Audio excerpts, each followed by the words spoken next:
All right. Good morning, everybody. I'm your instructor, Pierre Huey, aka Mr. P. The P is for patience. The P is for perseverance. The P is for pass your Barber Theory exam. Okay.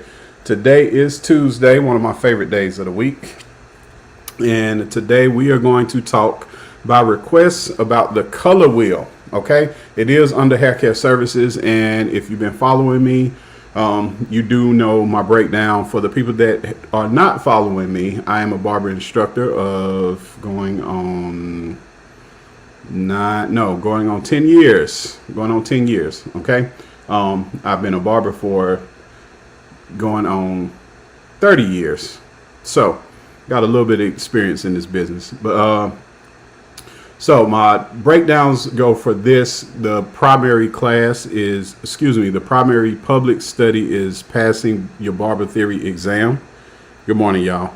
So for those that are not following me, I tend to break it down according to the CIB. I teach according to the CIB, which stands for the Candidate Information Bulletin. My state is South Carolina, but I am going to dive into other states and look at their CIBs and adjust some of my study according to the state that you're in. I'll be working my way into that coming very, very soon. Okay. All right. That being said, in South Carolina, it breaks down into 4 domains, and I break down those 4 domains according to the days of the week. So Monday through Thursday, we correspond. All right. So Monday is scientific concepts. Tuesday, hair care services. Wednesday is facial hair and skincare services, and Thursday is implements, tools, and equipment. Okay. With that being said, today is Tuesday, so we're going to be going over hair care services. I usually try to stick with about 15 minutes of my study because the national average for people paying attention is about 15 minutes. Okay, so I ain't trying to take all of your time, number one. And number two is public study. If you need private study, I have a paid class where we go over more pertinent information and we go more in depth about the things that are high percentage that you may see on your tests. So if you or anybody that you know can benefit from my services, you can find me everywhere by my name at Pierre Huey, which if you are on my StreamYard right now, it's at the bottom of the screen at PIERREHOUEY. If you are on TikTok, it is at PIERRE. HOUEY. You can find me on all social media platforms. The description, in the description, I have the links for the course, and I have the links to join my email list because I have other things that I'm promoting in the world of business and investing from a barber's perspective or from a barber's background. All right. Good morning, everybody. Just joined me on TikTok. All right. Okay. Now we are going to go to page 644 and 645 of the Milady Standard Edition. Milady Standard Barbering. This is the 6th edition. Let me say for the record, January they're coming out with a new book. They're coming out with new course content. It'll probably be a lot similar to this book right now. Good morning. It'll probably be similar to a lot of the content of this book right here, but I am interested to see if they add anything different, if they have been listening to their instructors across the country to make this new book. We'll see, because I will definitely be getting into that field of study. All right, color wheel. Before we even start talking about the color wheel, certain things that you need to know just in general, okay, when you're dealing with hair. These are the things that you have a consultation about. Okay, somebody talking about they want color, any color service, whether it's semi-permanent, demi-permanent, permanent, temporary, don't matter. All right, those are the main 4 types. Don't matter. You need to see what's going on with their hair. You need to know the condition of their hair. You need to know about elasticity. You need to know about texture. You need to know about density. You need to know about porosity. Okay. And natural hair color. I'm not a big fan of somebody that'll just call me out the blue and just say, hey, I want color. Well, hey, I need a consultation. You got to come by. I got to look at your hair. I got to see what condition it's in. I got to see, have you been taking care of it? These are all the things I need to know before I even start dealing with if we need to formulate color, if we need to formulate a plan. Are we doing semi-color? Are we doing demi? Are we doing temporary? Are we doing a rinse? What are we doing? Well, all of that is based on elasticity, texture, density, porosity, and natural hair color. All right, so we'll talk about a few of those, and then we'll get into the color wheel. First off, elasticity. It's an important factor because it's an indication of the strength of the cortex, including cross bonds and melanin molecules. All right. Normal elasticity indicated by wet hair that can stretch up to 50% of its original length and then return to that length without breaking. Low elasticity is indicated by wet hair that does not return to its original length when stretched. Now, they're talking about hair that's long, right? Somebody might have layers coming down to here or something like that, right? Okay, guess what? There's still something that is to be said about elasticity if the hair is short. You just check it a different way. Okay, so if somebody's hair is wet and it's like, say somebody has hair that's low like mine and they want color. All right, cool. When the hair is wet, it combs a certain way.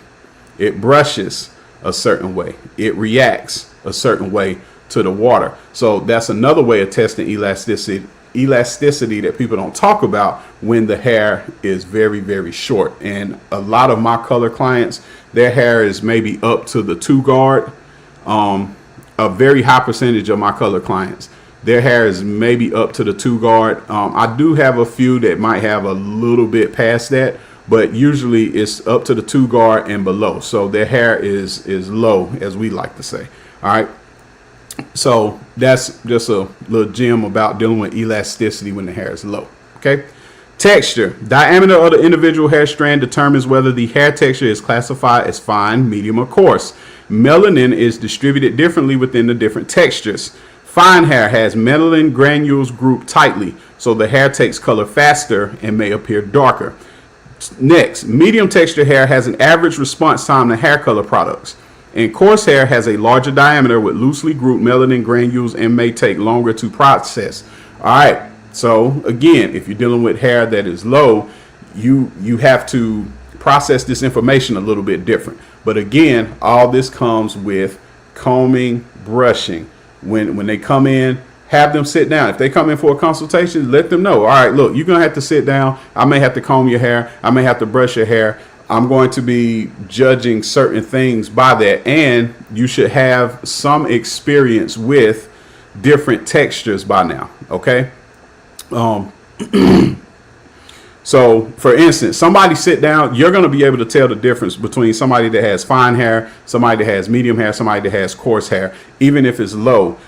One of the ways, again, is combing and brushing. Okay, combing and brushing. Next, got density.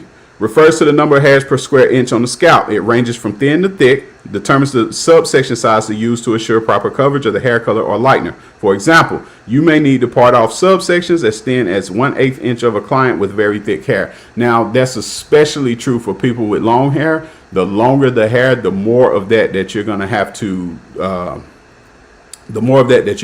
to, process. And again, it is actually a lot more common sense than you think. You could tell, especially if somebody has a massive hair, right? Or if it's long, or if it's come down here, anything like that. When you take these partings, you're going to be able to see like, all right, this hair is very thick. This hair is very thin. I can take more of a parting through thin hair, or I can take a larger subsection of hair and deal with the larger subsection of hair when the hair is thin versus when the hair is thick. You're going to see all these different things. And again, I can't stress this enough. This comes with just managing the hair, combing the hair, parting the hair if you got to. If the hair is low, brushing the hair, feeling the hair. Basically just do that. All of this information starts to become evident even before you do before you do anything, before you pull any chemical out, before you pull any type of color out, anything like that. That's why I say, have a consultation. These are the things that you're learning in the consultation while you go. Okay. Good morning, y'all. My girl, online business coach. What's up with it? What's up? How you doing? I'm trying to be like you on that jump rope too, by the way. Porosity. Next one. The hair's ability to absorb moisture. The porosity level of the hair determines its ability to absorb hair color products. Porous hair absorbs hair color products faster and with more intensity and may appear darker than less porous hair. Degrees of porosity are high porosity, average, low. Yeah, it's 3. I'm sorry. High, average, and low. I always think it's 4 when I'm dealing with porosity. Okay, high porosity. Hair may not only absorb the color product quickly, but also tend to fade quickly due to its inability to hold color pigments. The hair will feel very rough, dry, or may break during a porosity test. One more time. The hair will feel, what we just say?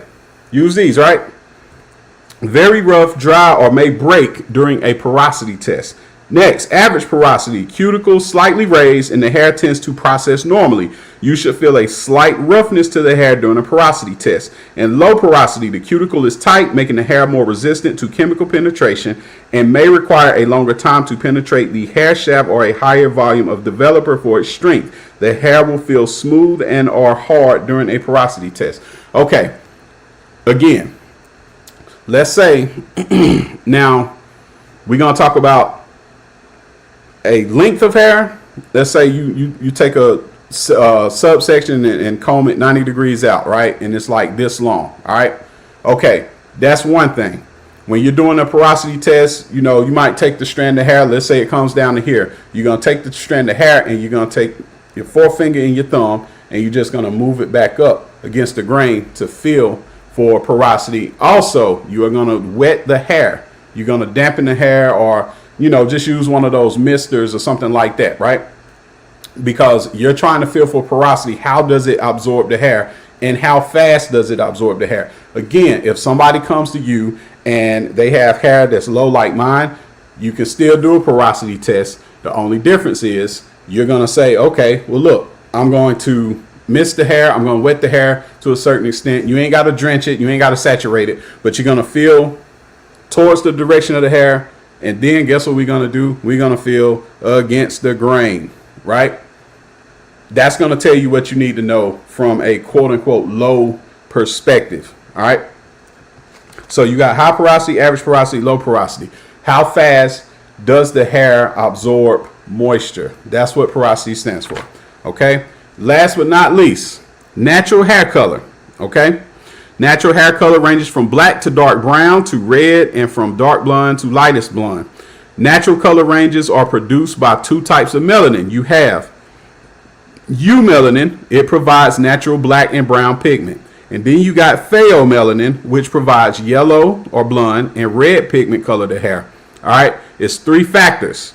3 factors that determine what natural hair colors look like is number 1, thickness of the hair. 2, total number and size of pigment granules, and 3, ratio of eumelanin to pheomelanin within the cortex layer.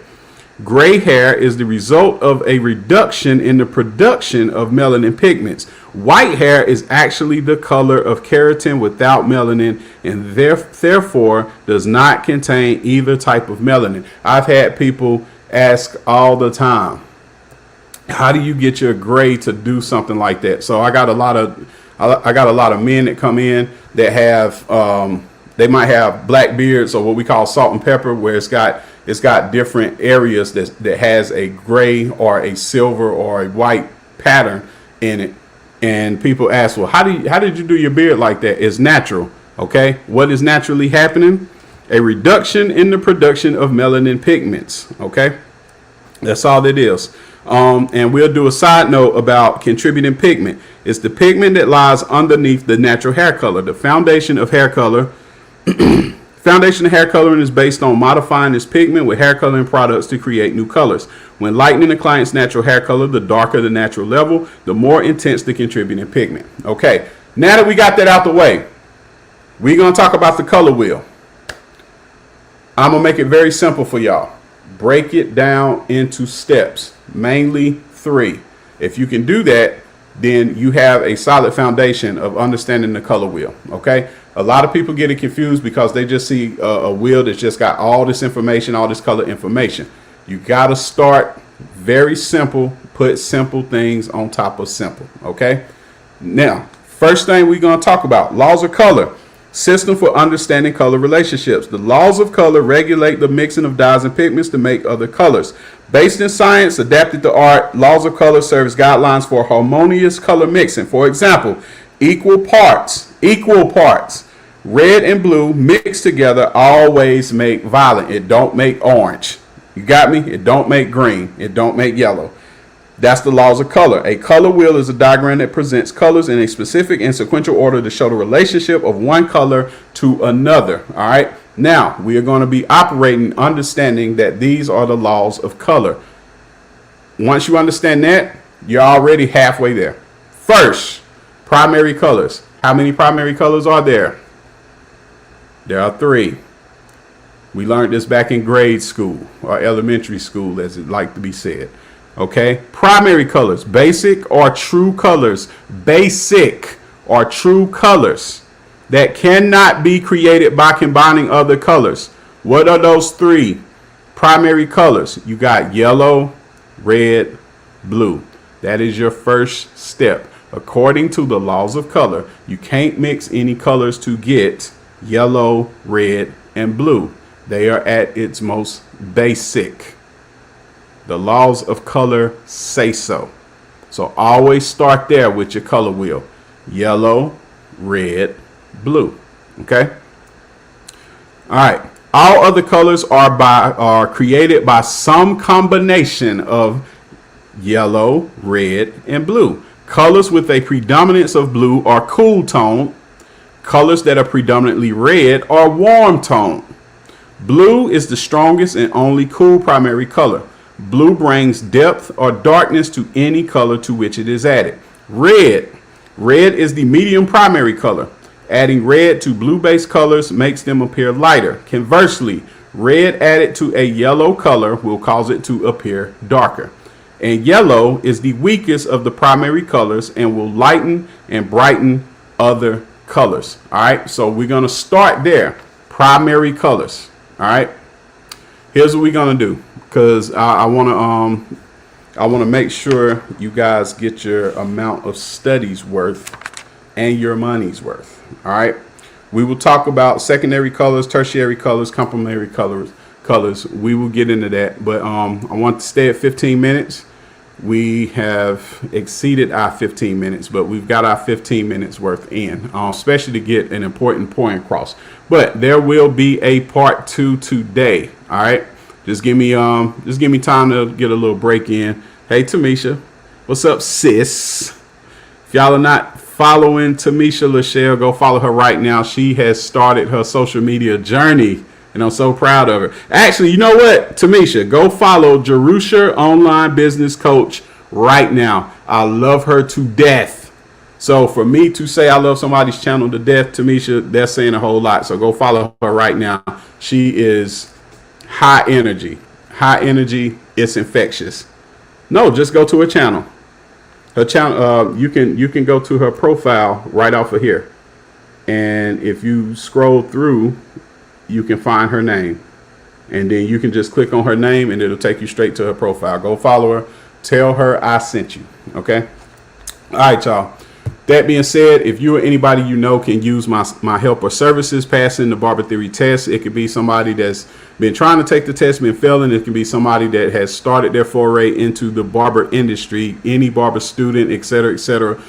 There's usually at least one in the family that is doing something involving barbering. Ask them, hey, how you doing with your test? How you doing with your theory? How you been studying? If not, I am your guy. You can find me everywhere. You can find my links in the description, et cetera, et cetera. You can DM me. I can send you the link at Pierre Huey, all social media platforms. With that being said, you guys have a wonderful Tuesday. Stay tuned for part 2. I will see y'all very, very soon. Peace.